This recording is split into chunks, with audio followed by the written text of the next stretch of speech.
The Mutual Broadcasting System presents Sergeant Preston of the Yukon.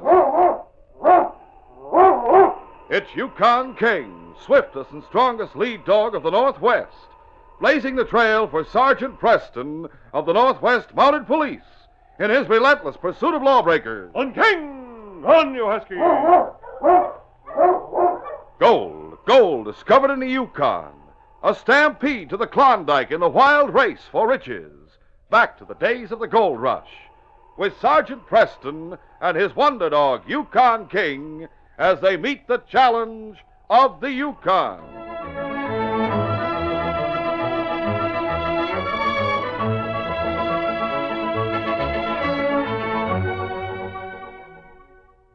Here's a mutual note for you. Every weekday afternoon at 5 o'clock over Mutual, it's time for the Children's Hour, with programs for all lovers of daring adventure and thrilling exploits. On Mondays, there's Bobby Benson, the famous cowboy kid, who gallops to rangeland excitement with his B-Bar-B riders. Wednesday and Friday, the fearless newspaper publisher Britt Reed dons the secret disguise of the Green Hornet and roars into action to bring evildoers to justice. And every Monday, Wednesday, and Friday at 5:30, Wild Bill Hickok, the real-life marshal of the early West, outwits rustlers and renegades in stories of blazing action. Tuesday and Thursday brings Sergeant Preston of the Yukon at 5 o'clock, with the stirring adventures of a Northwest Mountie as he faces incredible hardship and danger to get his man. And Sky King follows at 5:30. Tune to Mutual every weekday afternoon at 5 o'clock for programs that take you to a world of imagination, all over most of these stations.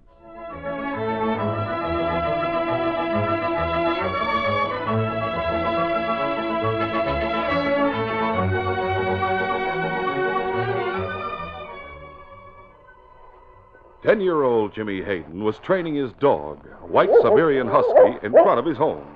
He walked back and forth with the dog at his side. Heel, Cheeka. That's fine. Heel. That's the girl. The cabin was west of Dawson, on the trail that led to the Alaska border. Jimmy had been happy there with his parents. But recently, his mother's health had been failing. His father had been silent and worried. Now, Cheeka, sit. That's it. Stay, Cheeka. Jimmy heard the cabin door open and close. He saw his father wearing a parka. The boy sensed that matters had reached some sort of crisis. Jimmy, I want to talk to you. Yes, Dad. Out here? It'll be better to talk here, son. Your mother can't hear us. Yes, sir.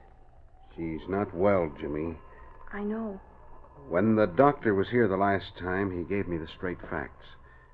Your mother must have a warm climate and lots of sunshine. She can't get either in this country. Oh, golly, no. If she stays here, she'll not be with us very long. But if we can send her to stay with her sister in Southern California, she'll get well. Really well? Yes, Jimmy.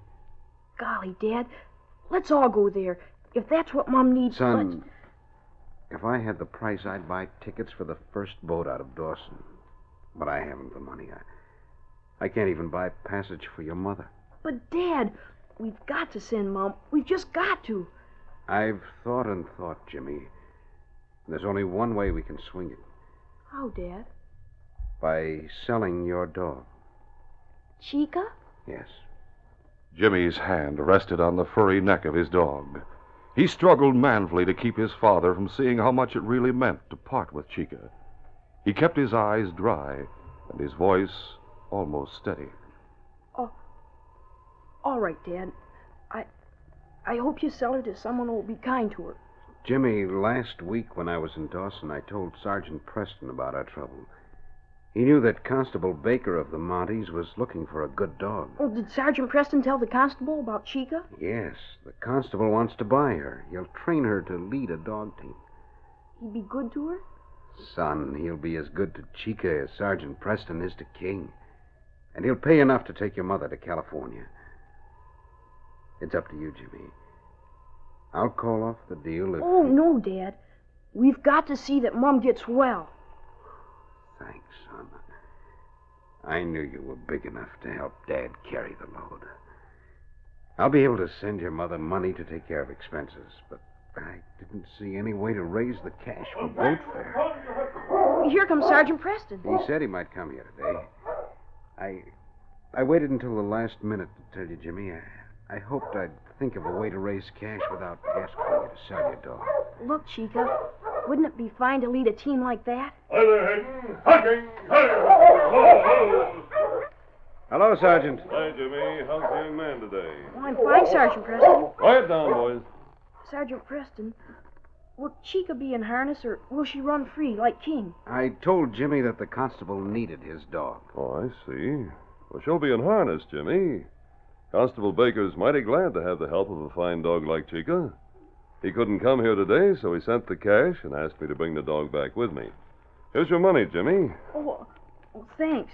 Here, Dad. Now, Jimmy, I have something to show you. It's here on my sled. Will it be all right to take it inside the house, Hayden? Yes, sure thing, Sergeant. Cheeka, you behave now. Goodbye, Cheeka. Jimmy, come inside and see what Sergeant Preston has. Yes, Dad. Stay there, King. I'll not be long. Stay there, Cheeka. We have a caller, Mary. Close the door, Jimmy. Hello, Sergeant Preston. It's good to see you, Mrs. Hayden. I hear you're going to California. Yes, the doctor and my husband made up my mind for me. The Yukon's fine, but it's not your kind of country. Well, I'd be very happy about returning to the States if we could all go together. We'll join you, honey, as soon as we can. What? What's that? That sounded like a puppy. It is a puppy. Here, Jimmy. He's for you. Oh, golly. You may keep the blanket for him. Oh, thanks, Sergeant Preston. Gosh, he's a friendly fella. Look at him, Mom. He's licking my hand. Oh, he's cute. He had a big meal before we left Dawson. That's why his stomach bulges. It sure does bulge. In a few hours, his ribs will stick out like those of a starving wolf. And then as soon as he's eaten, he'll be a roly-poly again. I know. Cheeka was the same way when she was this size. Well, this fellow will eat more than Cheeka. Well, I'll see that he gets plenty to eat, Sergeant Preston. Constable Baker sent him to you, Jimmy. Of course, he'll not take the place of Cheeka, but he may help fill the gap. I'll put him down so he can run around and get used to the house. Now, I must get back to Dawson. Oh, just a minute, Sergeant Preston. Here, you might as well take Cheeka's leash. Oh, thanks, Jimmy. You coming outside? No, sir. I said goodbye to Cheeka. I'll go out and see you off, Sergeant. Mrs. Hayden, I'll see you in Dawson before you sail. Yes, Sergeant. And, Jimmy, I'll see you soon. Yes, sir.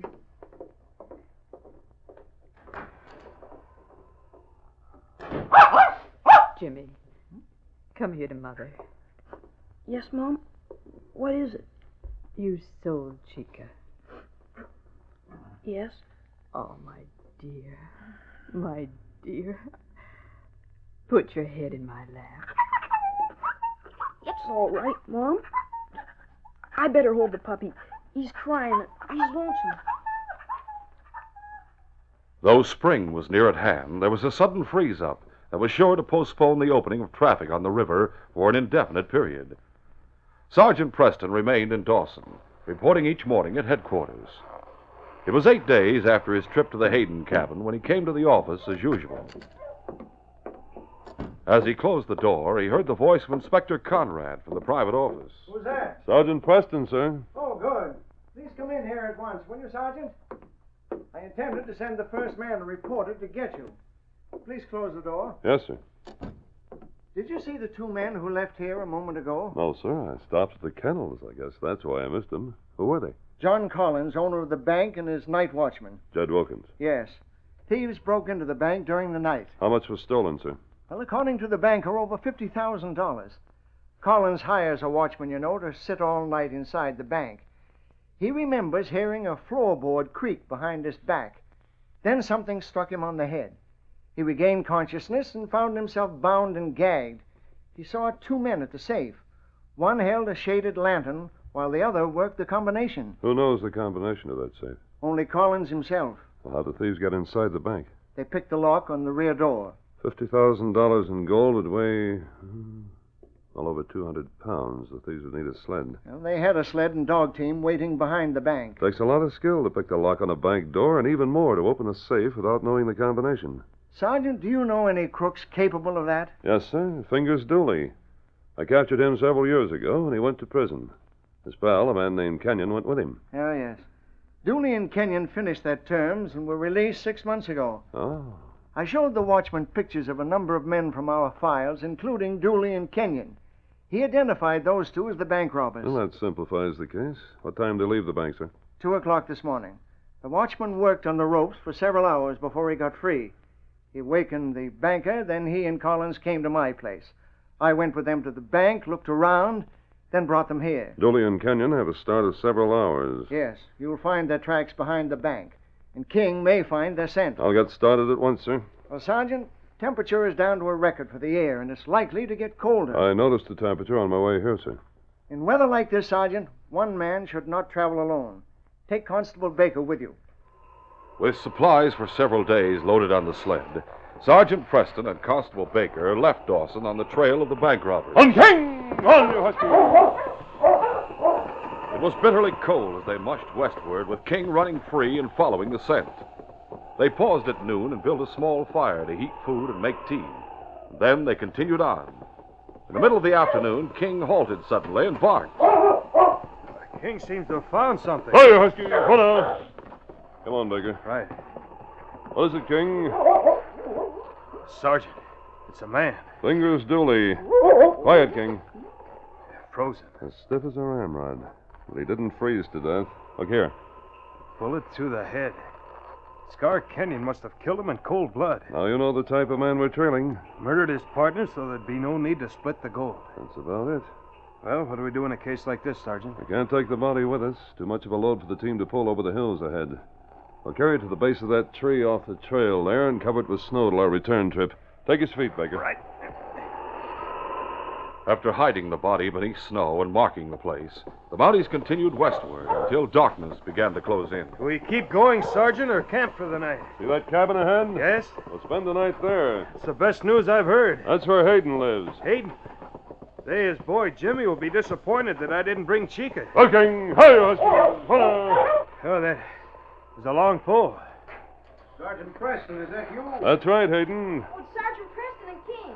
How are you, fella? We'd like to spend the night, Hayden. Come in. You're more than welcome. We'll be in as soon as we've taken care of our dogs. We'll continue our adventure in just a moment.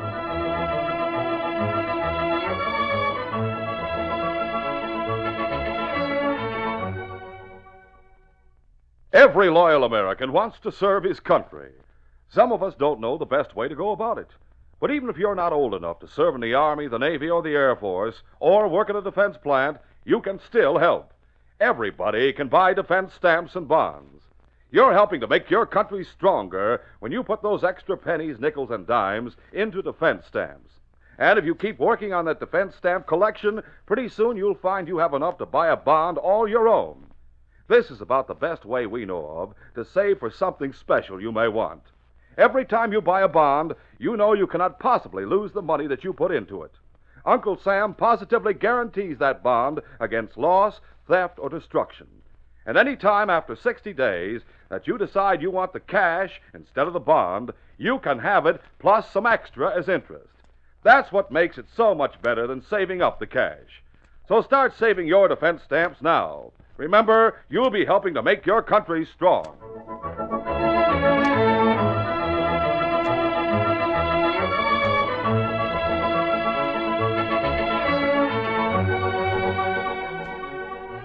Now to continue. During a hearty meal which Sergeant Preston prepared from his own supplies, Jimmy listened with keen interest while the constable told about Cheeka's progress and training. After the meal, a plate was piled high with food and placed on the floor for the boy's puppy. When Preston went outdoors to feed his own dogs, Hayden went with him. Hey, listen to them. Singing for their supper. Here you are, fellas. Eat hearty and dig into the snow and go to sleep. You'll have a long day tomorrow. I saw you signal to me, Sergeant. I figured you wanted me to step outside with you. I didn't want to alarm your wife by mentioning an outlaw in the vicinity. Yes, I saw a man.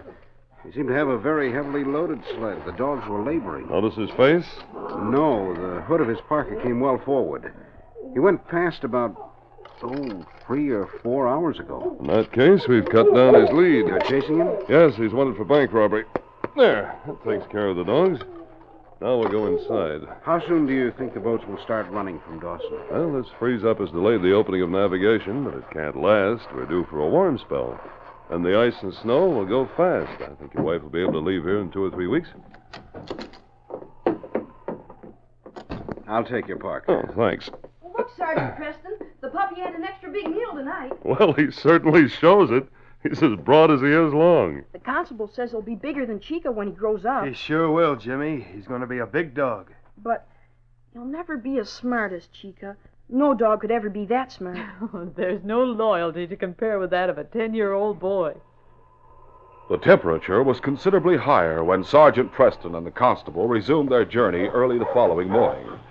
They had traveled but a short distance when they reached the place where Scar Kenyon had camped for the night. Looking! Hi-yo, Husky! Hello! He picked a good place to stop. It's well sheltered. From here, Baker, we should gain on him rapidly. How's that, Sergeant? If he continues toward the border, he'll have a lot of uphill travel. With all that gold on the sled, it's going to be hard on his dogs. I wonder if Kenyon's aware of that. Oh, he must be. What do you think he'll do about it? That remains to be seen. All right, King, let's go. On King! On you, Husky! After a brief stop at noon, the Mounties continued the pursuit, with King setting a fast pace. The steady uphill trail taxed the strength of Sergeant Preston's powerful team, despite the fact that the sled was not heavily loaded.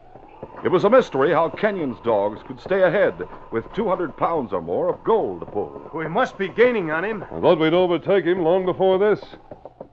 It was late afternoon at the foot of a particularly steep slope when Preston suddenly halted the team. Looking! Hi-yo, Husky! Hello! The tracks of a sled and dogs turned off the hard-packed trail toward a dense forest 20 yards away. Look, Baker. Kenyon's sled and team. Stay here, King. Watch the dogs. Come with me, Baker. Be ready in case of an ambush. The two men were quickly beside the sled, which had become caught between two trees. The dogs, still hitched, lay sleeping in the snow. The sled was empty. What do you make of it, Sergeant? See any footprints in the snow other than those we made? No. There's your answer. Kenyon unloaded his sled on the hard path and started the dogs in this direction and hoped they'd keep going. To throw off pursuit. Exactly. He must have realized his team was too tired to make the steep hill ahead. Sergeant, do you think he went ahead? He must have. Carrying all his gear, including all the gold? That hill is steep, but it isn't long. He might have made a number of trips to move everything to the top. Particularly if he thought he'd be safe when he reached there. Uh-huh. Let's get back to the trail. And we're going on? Yes, Kenyon must be somewhere ahead. There'd be footprints in the snow if he'd left the trail. Look at King. Sniffing the trail, looking toward the top of the hill. And sniffing again. He knows Kenyon's ahead. Sergeant! Back to the trees. Hurry! He's somewhere up there firing at us. This'll do. I saw where the first shot came from. Where? Look 2/3 of the way up the hill. Big mass of rocks to the left of the trail there. Don't stick your head too far out from that tree. Yeah, I see the rocks. That's where he is. I saw the gun smoke. He's firing at the dogs. That bullet's stuck near King. I'll return his Sergeant, fire. look above the rocks. A mass of snow. It's moving. Snow slide. The slide began at the mountaintop. Hundreds of tons of snow gathered speed as it descended toward the rocks that sheltered Scar Canyon. Huge rocks were swept by, and the mass which gathered added weight as it descended. King and the dogs hugged the ground. Preston and the constable, nowhere near the path of the avalanche, could only stand and watch.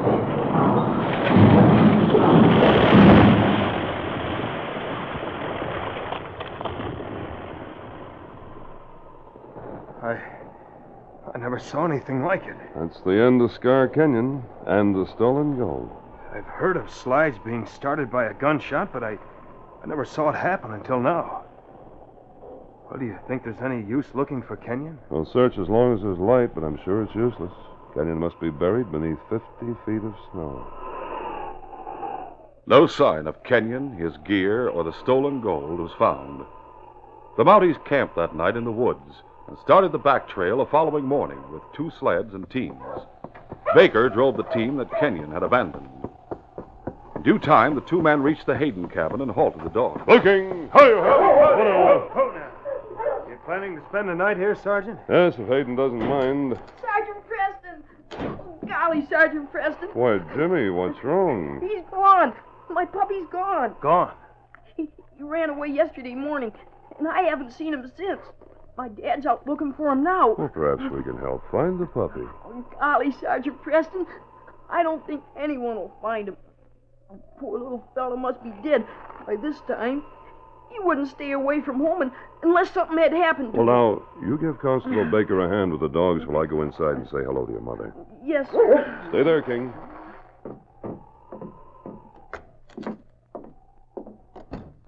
Sergeant Preston. Hello, Mrs. Hayden. How are you feeling? Just about the same. Well, I'm sure you'll feel much better as soon as you reach a warm climate. I don't know whether I shall or not. I can't bear the thought of leaving Jimmy and my husband. Oh, if there were only some way that we could all go together. Well, it may not be for long. I don't know how to say it. How to tell my husband, but Yes? Well, it's not that I'm ungrateful. I appreciate all that's been done, but just seeing Jimmy since his puppy's been lost, I can't bear the thought of being away from him. Sergeant Preston, I don't want to go to California. But, Mary... I mean it. Even though it would restore my health, I don't want to go. I'd rather stay here as long as I can live than leave my family. Mary, let's face the truth. If you insist on remaining here, it'll only be a matter of a year, and then you'll have to leave your family forever. But I would have that year. Jimmy gave up his dog so you might take the trip. I know he did. Oh, forgive me, Sergeant Preston. I'll be all right. I didn't mean to break down like that. Take my word for it, Mary. We'll find a way to send your family to California before the summer's over. I'm sorry. I understand. I'm all right now. I'll not break down again. Oh, I think your husband's returned. Oh, please don't tell him I said anything about not wanting to go to California. I'll not. Hello, Hayden. Oh, hello, Sergeant Preston. I see you brought back a sled and dog team. Yes, but Kenyon and the gold are buried in the snow. They were caught in an avalanche. Oh. We'll have to send a searching party when the snow melts. I hope you'll stay overnight again. Thanks. Mom, Dad couldn't find the puppy. Oh, I'm sorry, dear. I've looked everywhere. Spent most of yesterday and all of today. Didn't he leave tracks? No, he's too light to leave tracks on the crusted snow. Oh, Jimmy, bring me the blanket he slept on. Yes, sir. If King gets the scent, he may be able to find the puppy.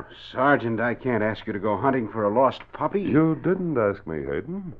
Here's the blanket, Sergeant Preston. Thanks for loaning it to me. Well, I had a puppy. You hang on to it, Jimmy. I just want King to smell of it. We'll go outside with you. Coming, Jimmy? Yes, Dad. We'll see you later, Mary. Of course. Here, King. Scent boy. Got it, King? I'll go with you, Sergeant. All right. Ready, King? Go on, boy. King started out with a series of short barks and seemed to know exactly where to go. Instead of zigzagging in many directions, as the frisky puppy must have done, the big dog ran along the hard-packed trail that had been taken by Scar Kenyon. Preston and Baker followed. I wonder if King thinks we're still after Kenyon. I hope not. He acted before as if he had the scent of the puppy. Yes. Presently, King stopped, sniffed, and then left the trail and explored a sheltered place. It was the place where Kenyon had camped overnight. From there, King moved farther from the trail and investigated a pile of rocks some distance from Kenyon's camp. King acts as if he's found something. What is it, King? King whimpered and pawed at a pile of rocks, some big, others small. He seemed to be particularly interested in a narrow gap between two of the rocks. Baker, I think I heard something. Quiet, King. Yes, I heard it. There's something behind those rocks. Sounded like a puppy. It is. I can see him. Give me a hand with these rocks. How in the world did he get in there? We'll have him in a minute. A couple of these smaller stones. There, I have him. Well, of all... Hold him, Baker. There's something else in here. There's a regular cache behind these rocks. Look at this.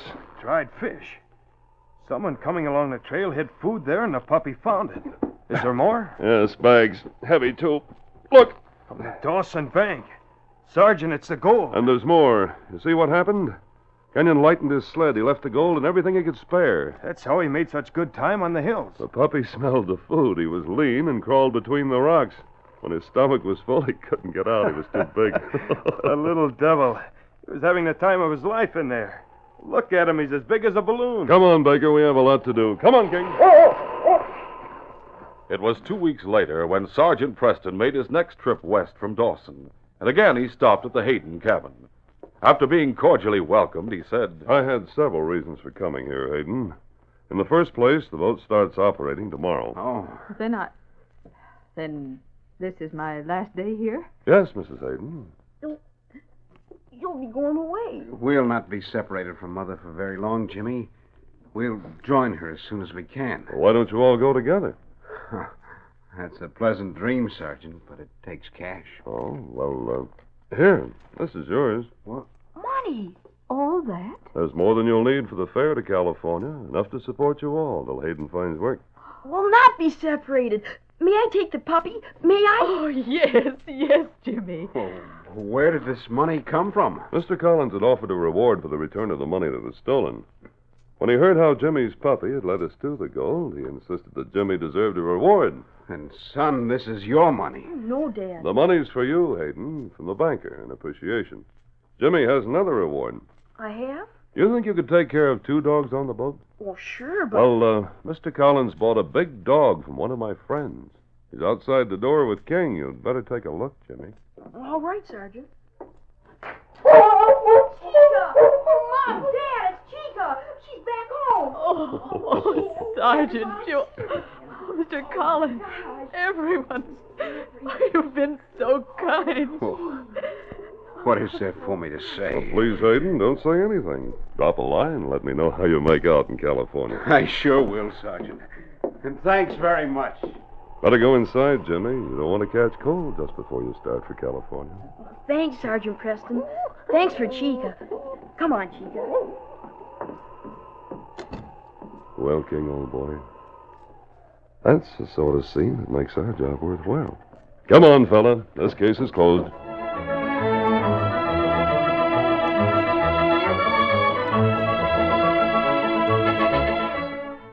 Sergeant Preston will return in just a moment with a word about our next exciting adventure. Here's a mutual note for you. Sunday is your day to relax with a good mystery. And the best way to do this is to stay tuned to Mutual throughout Sunday afternoon and early evening for the finest mystery listening on radio. Here's our lineup of top mystery shows. First, there's Under Arrest, the true-to-life adventures of Police Captain Jim Scott. Following this program is the newest member of the Mutual Mystery family, The Private Files of Matthew Bell. This series concerns the exciting exploits of a police surgeon. The Shadow continues his eerie activities against the forces of evil on that long-time Mutual feature. Actual police cases form the background for the thrilling exploits of our lawmen on True Detective Mysteries. Following this are 2 shows featuring the activities of 2 of the greatest investigators in detective fiction, the immortal Nick Carter and jovial Peter Salem. And there you have it, the perfect formula that will enable you to relax with a good mystery every Sunday over most of these stations.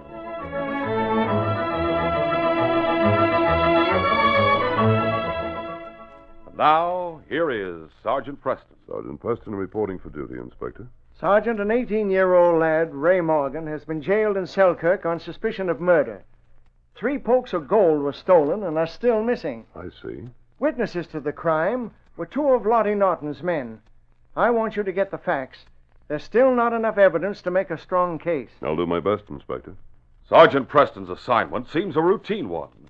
But little does he know that in searching for the facts, he'll face guns in the hands of killers. Be sure to hear this next exciting adventure. These radio dramas, a feature of Sergeant Preston of the Yukon Incorporated, are created by George W. Trendle, produced by Trendle Campbell Muir Incorporated, directed by Fred Flowerday. Today's adventure was written by Fran Stryker. The part of Sergeant Preston is played by Paul Sutton. Sergeant Preston of the Yukon is brought to you every